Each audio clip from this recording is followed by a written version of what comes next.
रानी अपनी करियर को बचा तो लेती है, लेकिन यहाँ दिग्विजय जो उसे टॉर्चर करना स्टार्ट कर देता है ना, इसके बाद में तमाशा और ज्यादा क्रिएट हो जाती है जो काफी ज्यादा मजेदार है। तो यार बात करें एपिसोड की स्टार्टिंग कॉलेज से होती है। अब यहाँ पे जिस प्रेग्नेंट लेडी की बच्चे को डिलीवर करवाना है, यहाँ कोई भी हेल्प करने वाला तो है नहीं। हालांकि डॉक्टर से हेल्प मांगती है तो यार वो डॉक्टर मदद करने के लिए राजी हो जाती है और फाइनली उस बच्चे की डिलीवरी की जाती है। लेकिन डिलीवरी करने के बाद में एक बंदा जो वीडियोस रिकॉर्ड कर रहा होता है, वो यहाँ वीडियोस रिकॉर्ड कर लेता है। उसको अपने चैनल के लिए कंटेंट चाहिए और वीडियो को वायरल कर देता है। हालांकि यहाँ से मीडिया में और ज्यादा नाम चलने लगती है इसकी।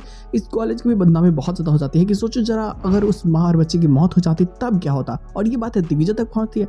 दिग्विजय तो पहले यहाँ आता है, इसे लेकर के डायरेक्ट वो घर पहुंचता है, बहुत गुस्सा भी होता है। लेकिन जैसे ही कॉलेज के डीन का फोन आता है ना कि भाई ये देखो तुम्हारे पत्नी ने क्या कर दिया, हमारे कॉलेज के नाम बदनाम कर दिया उसने, समझाओ न्यूज देखो क्या चल रहा है। अब दिग्विजय बहुत ज्यादा गुस्सा हो जाता है क्योंकि एक बेवकूफ़ी के कारण, सोच जरा, क्योंकि ये एक्सपीरियंस नहीं है, ना ही ये डॉक्टर बनी है, ये सिर्फ स्टूडेंट है जो फर्स्ट ईयर के स्टूडेंट है जिसको कुछ नहीं पता, नौसिखिया, जिसको अगर कुछ गलती से भी बता दिया गया होता और गलत हो जाता तो कुछ भी हो सकता था। चलो वेल सही तो किया है उसने, लेकिन फिर भी यहाँ ये गलत है, ठीक है। अब ये बातें वो सोच करके बहुत परेशान होता है, रानी को बोल देता है। हालांकि ये समझाना चाहते हैं कि जो सिचुएशन बना था, अगर उस सिचुएशन में कोई भी होता तो उस माँ और बच्चे की हेल्प करता। अगर हम लोग उसकी डिलीवरी नहीं करवाते तो कुछ वक्त में उस बच्चे और उस माँ की मौत हो जाती। कुछ भी हो सकता था, कोई जानता नहीं है, और न जाने वो पेन के कारण क्या कर लेती। लेकिन यहाँ अगर मैंने कुछ किया है तो मैंने सही किया है। मुझे इस चीज़ से कोई फर्क नहीं पड़ता कि लोग मेरे बारे में क्या सोचते हैं और दुनिया क्या सोचती है। खैर चले जाते अपने कमरे में सोने के लिए। वेल दिग्विजय की फैमिली वाले अब दिग्विजय को मैनिपुलेट करते हैं कि सोचो जरा, ये मौका है रानी को इस घर में रोकने का। हम लोग तो वैसे भी इसे पढ़ने नहीं देना चाहते हैं और अब हमारे पास एक बहुत अच्छी खासी प्लानिंग है। अब तो रानी ने गड़बड़ कर दी है तो उसे कॉलेज नहीं भेजते लो।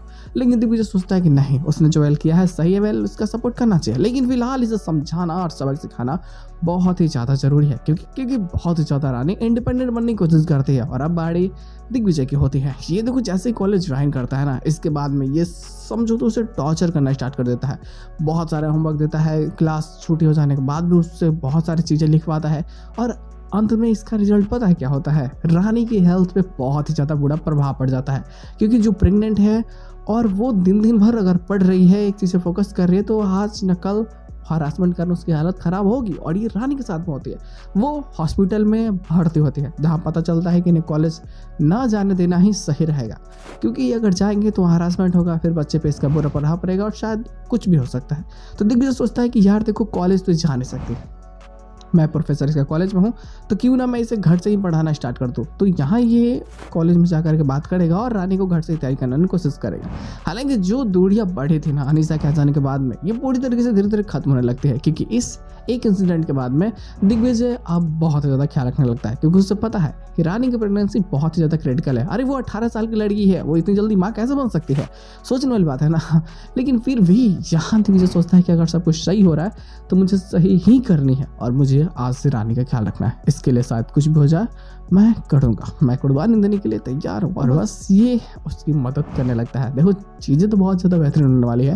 हालांकि इसके साथ में एपिसोड की एंडिंग करते जाते हैं, लेकिन अनीसा फिर से कोई ना कोई प्लानिंग बनाएगी ही क्योंकि वो जिस तरह से ब्लैकमेल कर रही थी, आगे जाकर के दिग्विजय को अपने प्लान में फंसाने वाले ही हैं। तो मज़ा आएगा। तो बस लोग आज के बस इतना ही।